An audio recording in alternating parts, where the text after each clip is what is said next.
now tuned in to Butterbee Rocker on Transparency Talks Podcast.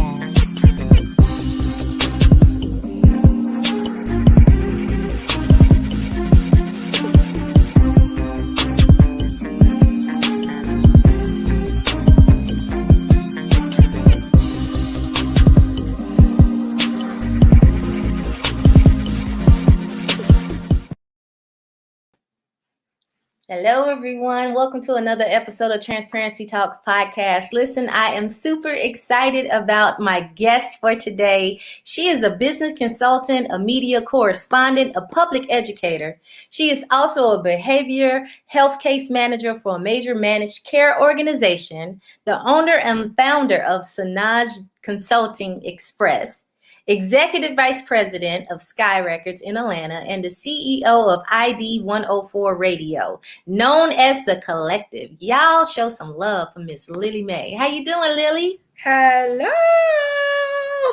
How are you? I'm good.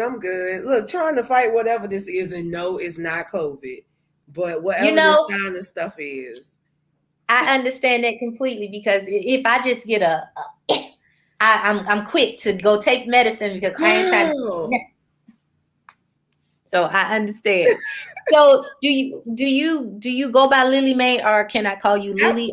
It doesn't matter, girl. I am so not funny about my name. It's my name. It's the name, and it is what it is. So Liile Mae, Lil, whatever. Everybody call me everything, depending on what side of the family you're on. Understand. Okay. So can you give everybody a little bit of background about yourself? Oh gosh. So I am the baby of two by my mom and dad, but I definitely had older siblings, older half siblings, one of which is deceased. And I do have a sister that's like 40 years older than me, which is real interesting. Oh, wow. I'm an academician. I am a super duper nerd for real. People don't understand that because they only see me in this entertainment realm. However, I've always been a nerd. I've never watched cartoons. I always sat and watched CNN and Larry King Live with my mom. And I read the newspaper as a kid. And to this day, I love to learn. So a lot of people think that this media thing or this entertainment thing is the only thing that I do. Like you said, by day, I'm a behavioral health case manager for a major United States-based MCO, probably the one that all of you have. And so that's really who I am and what I do, on a regular. This part of me, honestly, is my secondary. It's my outlet because I deal with behavioral health all day. Wow. And I'm going to tell you, I didn't know that you dealt with behavior at all. I thought that you only dealt in the music realm and everything, because I'm always seeing you at every function, on everybody's show, interviewing people. So I didn't even know you had another side to you. So, and you know what? It's interesting. I kind of like it like that because I love when I'm at these events and people are wondering why I am the way I am and how I move. And I often will stop and say, well, I don't understand why this is like this. I'm used to organization and structure. Well, the business is like this. I said, no, not the business that I'm in, because I work in corporate America. Mm-hmm. You get what I'm saying? So a lot of people don't know that, but yeah, I am, I'm militant, very militant, and really about the business. Okay. Well, ain't nothing wrong with that. So you're known as The Collective. I am very curious to know how you became dubbed The Collective and what does it mean? So basically what happened, being a first generation college student. Now, me being a first generation college student is very unique. Most of my cousins, like my first cousins, are like in their 60s. So I'm the first of that generation that actually went to college. Wow. Outside of, my mother's twin sister's daughter. Now, my parents in our household, I was the first one to go to college. Primarily, my mom was born in 1938. My dad was born in 1929. So that's pretty self-explanatory. Right. And going through school, I had to learn a lot of stuff in college on my own because my mom and dad didn't know anything about financial aid, admissions process, degree completion plans, or anything like that. So I started to teach myself how to plan for my classes so that I could graduate on time. And realistically, when I got to Virginia State, the first time I really sat down with my academic advisor was the semester before I was supposed to graduate, because I had followed my own degree completion plan and pretty much registered for my classes every semester. Well, I found that I was helping my roommates and the football team and the basketball team and helping them do some of the same things on top of writing resumes and things of that nature. Well, that translates back to having older cousins, one of which has worked in the federal government all my life. She used to teach me how to do a lot of stuff when I was a little kid. Then my brother used to sit me down with him doing his homework, and I was doing his seventh grade homework when I was in second grade. So I learned so many different things that I started a consulting firm in college, Wow. right in Ettrick Apartments on the campus of Virginia State University. And so I was doing career readiness, resume prep, and even writing papers and stuff. Well, I graduated with a degree in criminal justice and biology. Then I went to grad school and I was dually enrolled in grad school and law school. So with that, I picked up the public administration. So I started writing public policy. I interned with the Department of Corrections. So I got that expertise in writing policies and reviewing contracts while taking these law school courses, right? So I said, okay, I'm gonna take this experience and add it to the consulting firm. So now I'm about to start drafting these contracts. I'm about to start reviewing your contracts and helping you start negotiate and mediate things. Long story short, graduating from grad school, I ended up getting into the government. So my first job out of grad school, I worked at the school board office, and I was handling community education and outreach for Medicaid, right? From that, I was given a position with the Commonwealth of Virginia where I was what's called a comprehensive services director. And with that particular position, I was tasked with creating a governmental office in my hometown of Danville, Virginia, from the ground up. And it served at-risk youth and families. So I wrote a policy manual. I managed a little bit over $5 million. And that's unheard of, number one, in Danville, Virginia. A 20-something-year-old Black female that's real Black. Like, ain't no touching. I'm the child of civil rights activist parents that really believe in the culture, right? So, I've always broken a lot of barriers on top of being a classically trained pianist, you feel what I'm saying, which is different, right? And also really understanding medicine, because my initial, and that's the other part people don't know, my initial journey was in nursing school.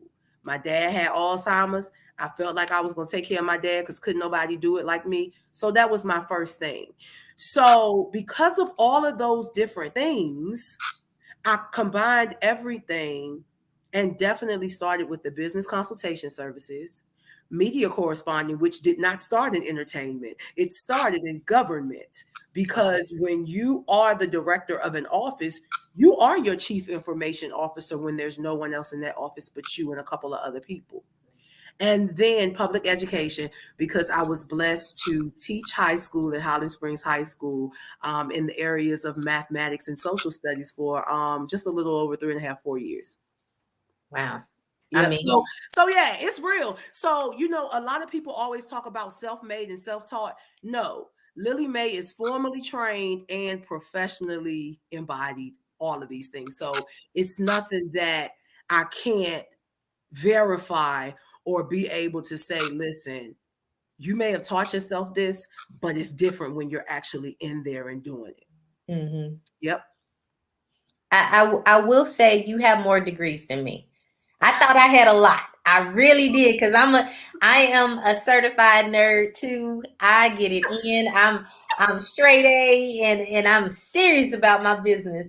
But we're creative. Yes, that's what it is. But I looked at your resume or your media kit. I said, "Oh my goodness, how many degrees does she have?" Which is a good thing. And the fact that you are taking all of everything that you've learned and you're putting it to use. You know what I mean? You're not just talking the talk, you're walking the walk. So I love that. Thank So, you. what is the primary services for Sin Jones Consulting? So basically, now with on the consulting side, it's more about strategic planning with the emphasis on a strong SWOT analysis. And so that SWOT analysis is working effortlessly to really, really hone in on what your strengths and Mm-hmm. weaknesses are. And we use your strengths to create opportunities, and we understand your weaknesses to eliminate threats. Mm-hmm. Now, people are like, well, why is that important?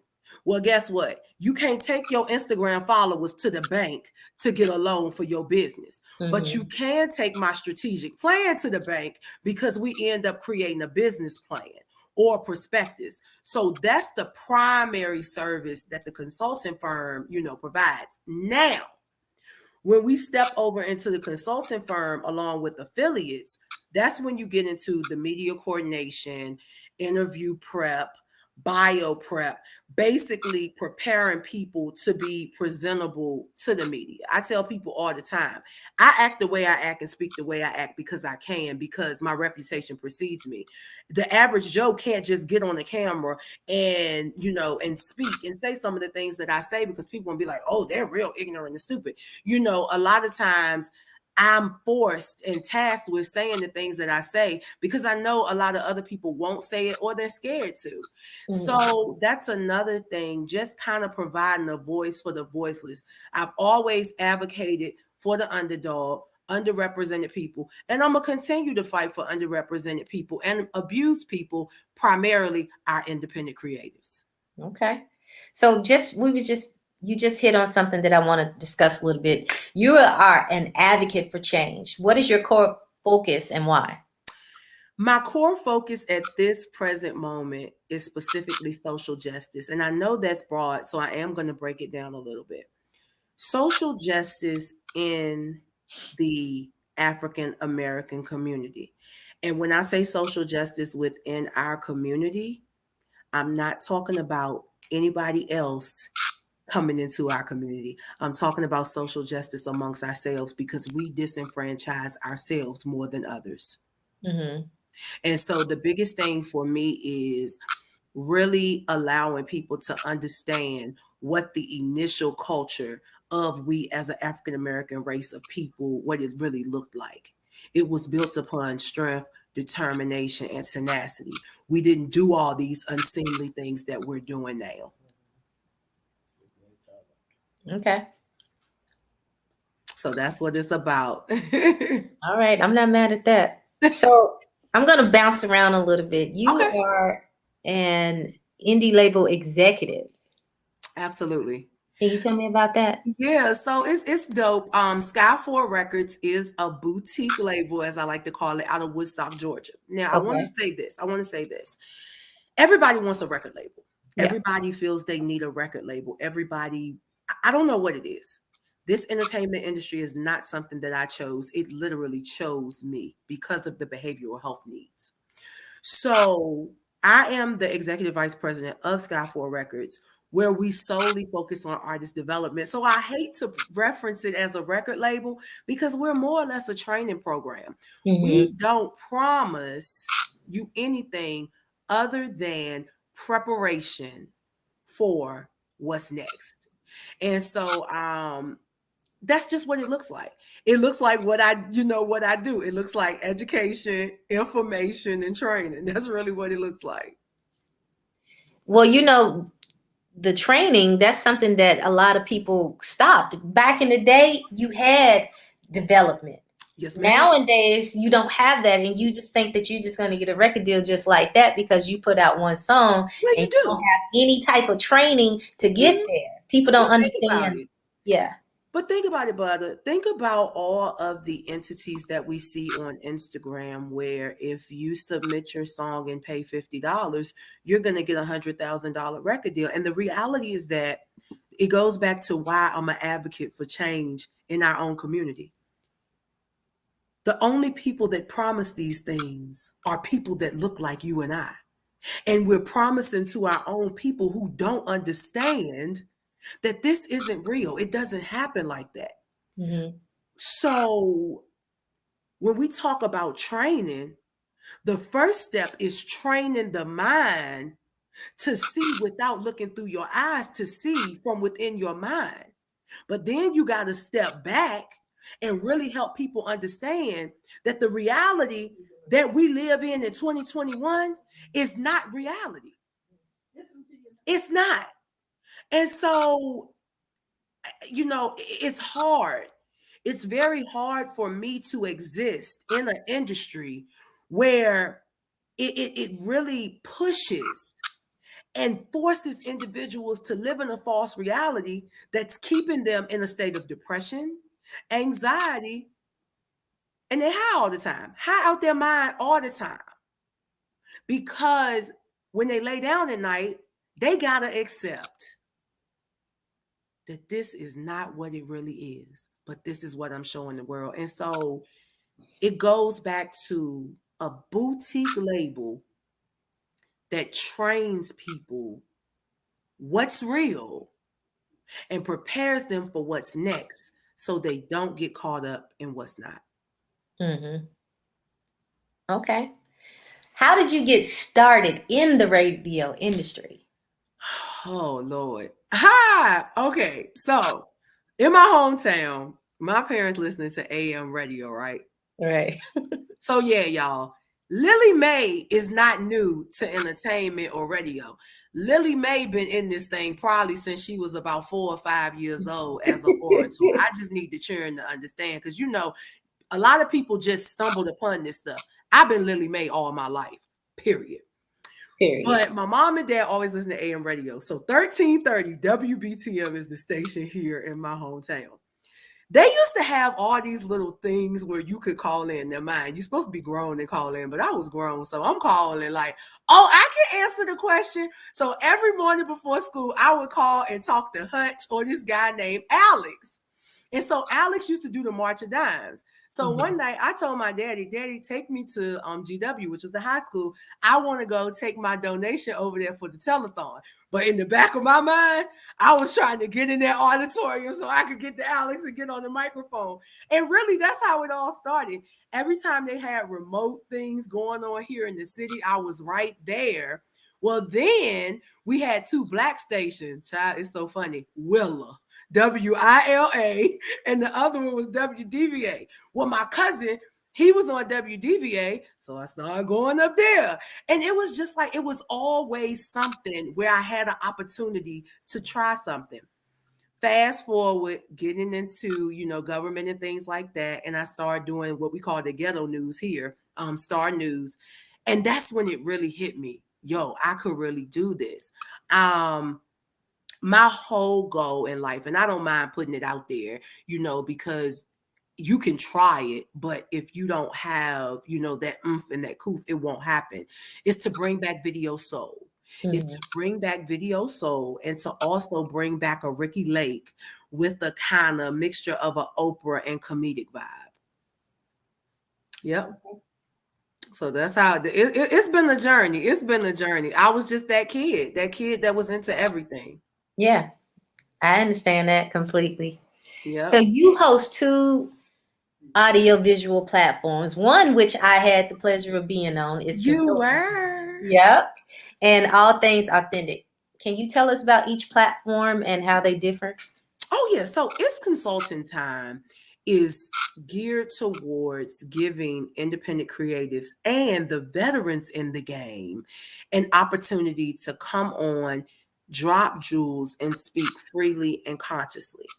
It's consulting time is because we're consulting. Not interviews are not going to just be, oh, well, tell me about the latest gossip. Tell me about your song. No, tell me about your creative process. Tell the people, what it looks like in the life of and things like that. So It's Consulting Time it's entertaining, but it's more about information and transparency. Now, All Things Authentic gets to the nitty gritty. All Things Authentic is simply just like what I'm doing right now, sitting in my mom's living room, talking to my mom and her friends, and really just raw and uncut. And I tell people all the time, it's never my intent to offend anybody.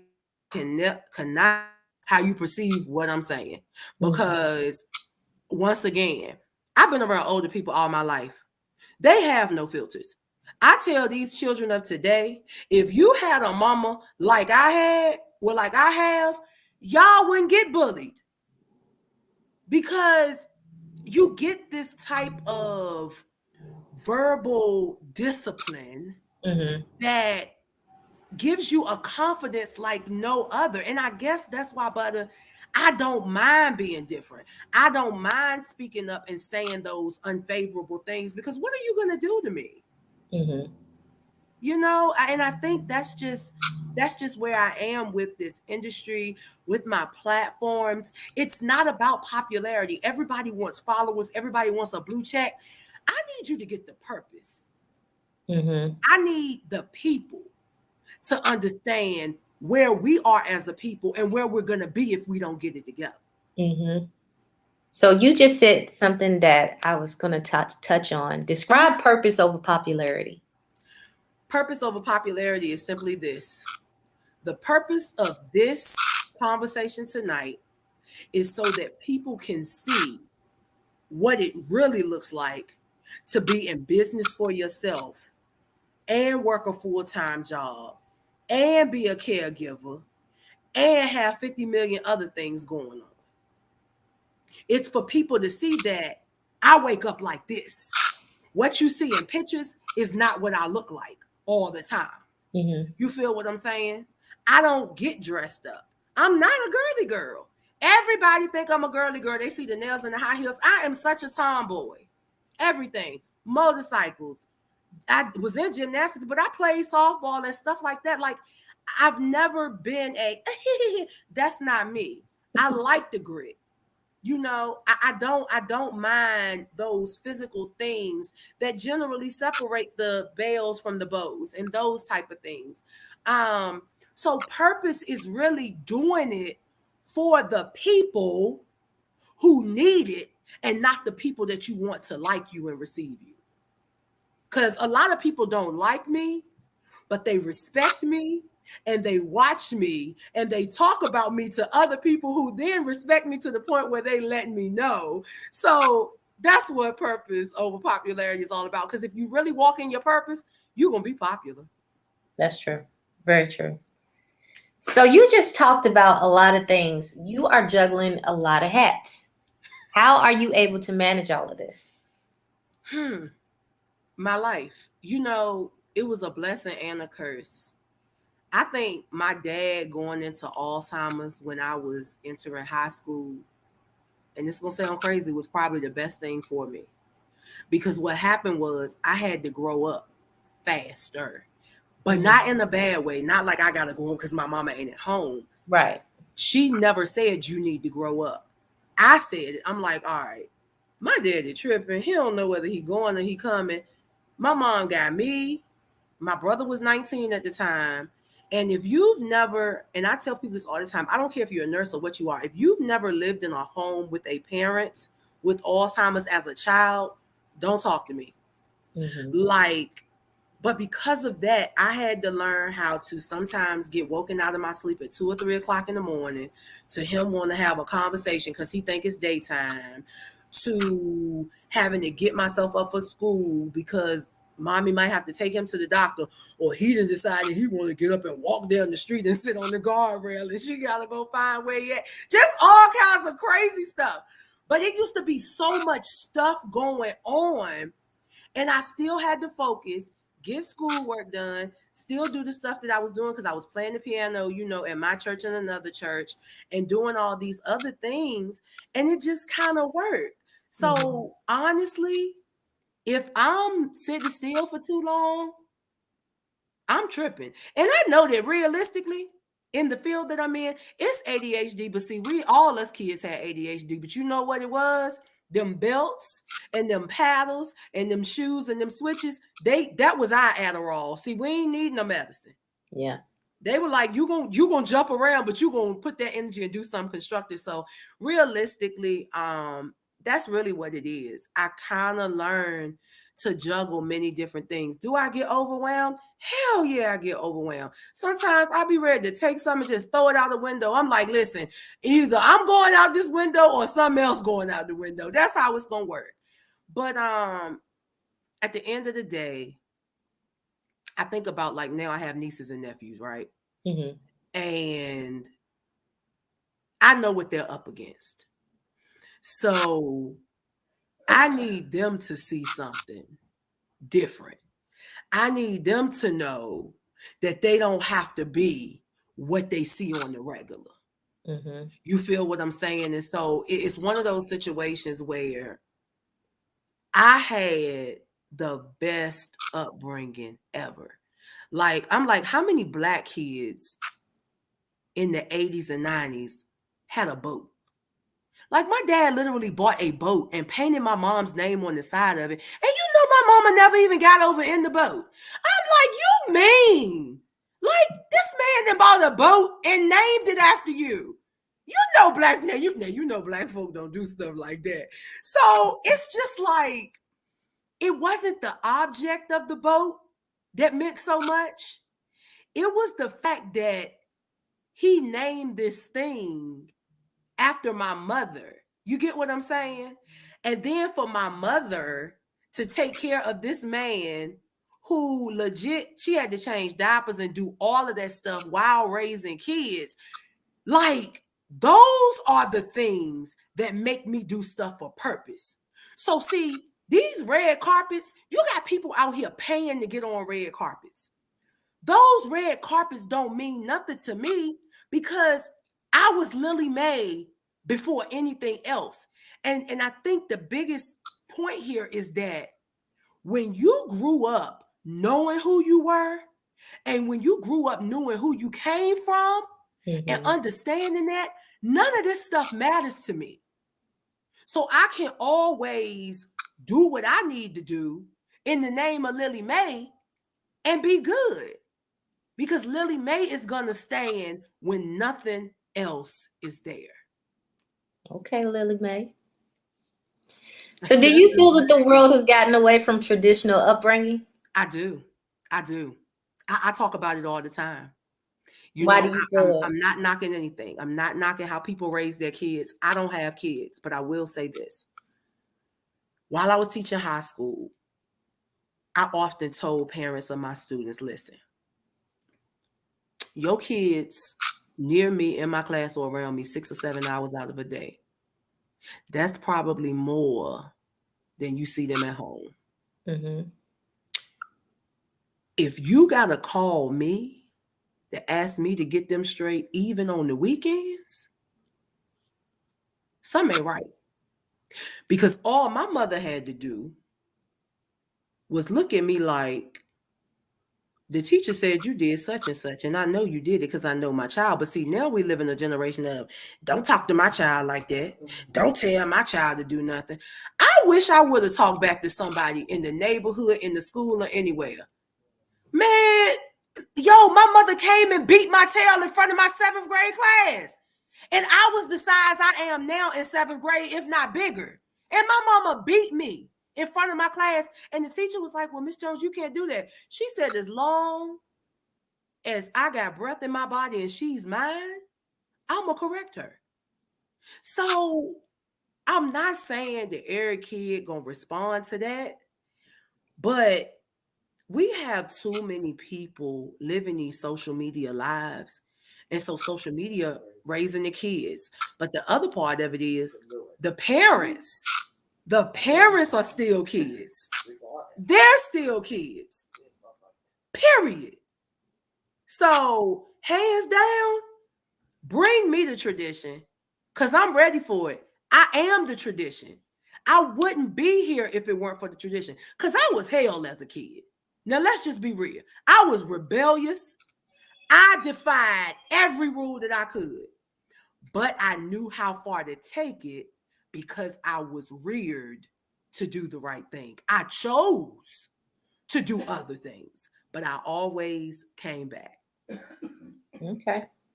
Well, we're going to switch it up a little bit. All right. How did the pandemic positively impact your professional and personal life? It was spectacular because basically it just put everybody on a level playing field. It I allowed me think to so be able too. to access some people that I probably wouldn't have been able to access without everybody being at home and looking for something to do. And it also gave me an opportunity to be in the house more, to develop more projects and opportunities for myself and other people. And because of that, it's just like it went from 0 to 10,000 real quick. Yeah, Yeah. yeah. I think That's how I met you. it is how you met me. I know that, of course, COVID, we lost a lot of lives and We did. everything, We but did. to me, it did give everybody a clean slate and put everybody on a even playing field. It It really did. did. And it it forced you to figure out who you really were, because you didn't have all of this accessibility, and you really had to show, you had to get it. So I'm gonna, for you know what? I'm gonna let creatives, you it was drop a the mic. great thing. I'm gonna let you drop the mic on that because you hit the nail on the head. Yeah, for creatives, we were able to really shine, and I mean, them juices got to flowing, and when you just sitting there, because we're used to doing stuff, so when That's you it. have time, and all you have to do is think, you're going to come up with so many creative ideas Yes. and Yes. things. Yes. Absolutely. So, what are your thoughts on COVID-19 and incarceration? Whoo, boy. So yeah. So criminal justice, that is definitely one of my core focuses. Right. Um, with COVID-19, I definitely feel like we should have had a lot more releases of nonviolent offenders. Um, I also feel that they should have been afforded an opportunity to have mass vaccination just like everybody else. There are certain liberties that I still feel like our prisoners should have because they are still human beings. They are not animals. And no matter what the Constitution says about you being a slave just because you're imprisoned, I will never agree with that, because you can't have a constitution that's founded under the premises and speaking about God, and then you treating people like barbarians. I can't accept that. But I definitely feel like we have to figure out where we go with our prison system. You know, I sincerely feel that we need more compounds for our prisoners. We have too many African American millionaires, billionaires, that I feel like we're focusing. Yes, we need housing. I'm not knocking that we need housing, but I also feel like we need more rehabilitation for our inmates. We need more rehabilitation. Take it from somebody that has been on the inside. A lot of those individuals on the inside committed a crime at a point in time when they knew nothing else to do. They are not the same person that they were when they committed the crime. And people don't understand that. With the right attorney, you can just about get off on any crime with not guilty by reason of insanity if that attorney can prove that you were insane, criminally insane, at the time that you committed the offense. And so with COVID, it really made me want to fight more to figure out what can we do, how can we get away from punitive policy and get back to rehabilitation, because the courts speak rehabilitation, but that's not what's really going on. Hmm. Yeah. Okay. So, why is it important for people to love, cherish, and believe in themselves? You were made and designed in the likeness of the creator. I don't care what you believe, I don't care who you pray to, I don't care what you believe, who you believe, whatever it is. And to me, that's it. Like, you were born into this world. Every day that you wake up on this side of the dirt, you should love on yourself. You should cherish yourself. You should understand that you don't have to be here. People dropping like flies. My mom always be like, people dying and they never died before. And I'm like, what? Like, how does that happen? But seriously, like, you know, but love, this is the thing. But I want to say this. People need to love who they really are and not who they've created themselves to be for social media. Because a lot of people don't even know who they are anymore because their social media personality is who they really have gotten up here that they are. And in the field, we call that DID, dissociative identity disorder.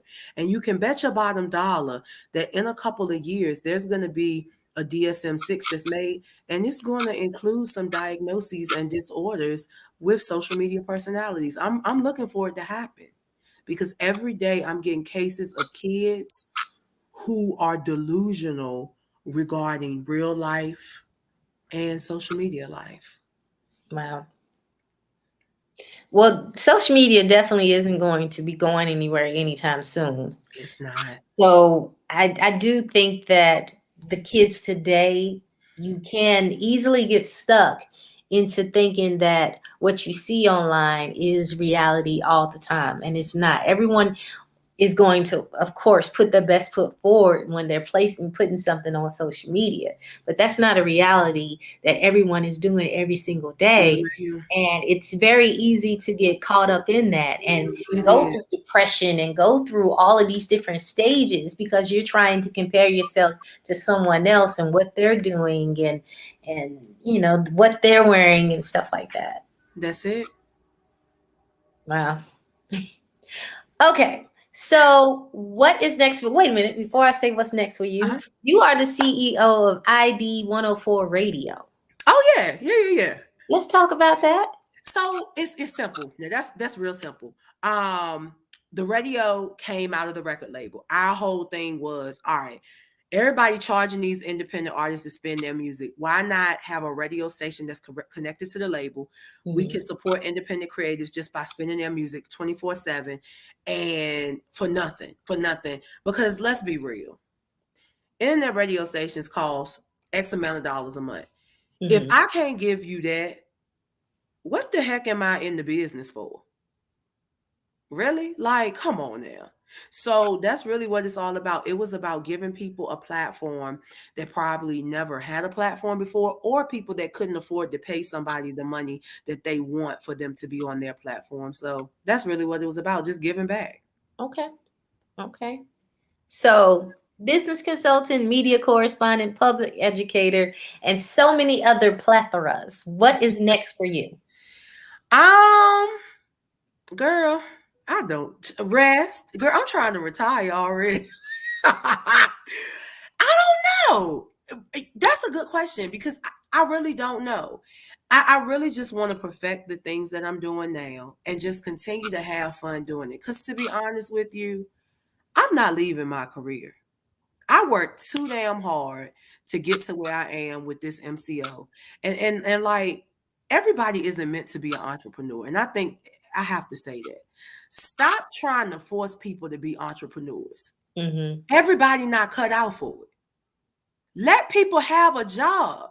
We need carpenters, plumbers, brick masons. We need all that stuff, auto mechanics, auto body, because the USPS truck hit me the other day, so I need an auto body mechanic. Yeah. So we need all that stuff.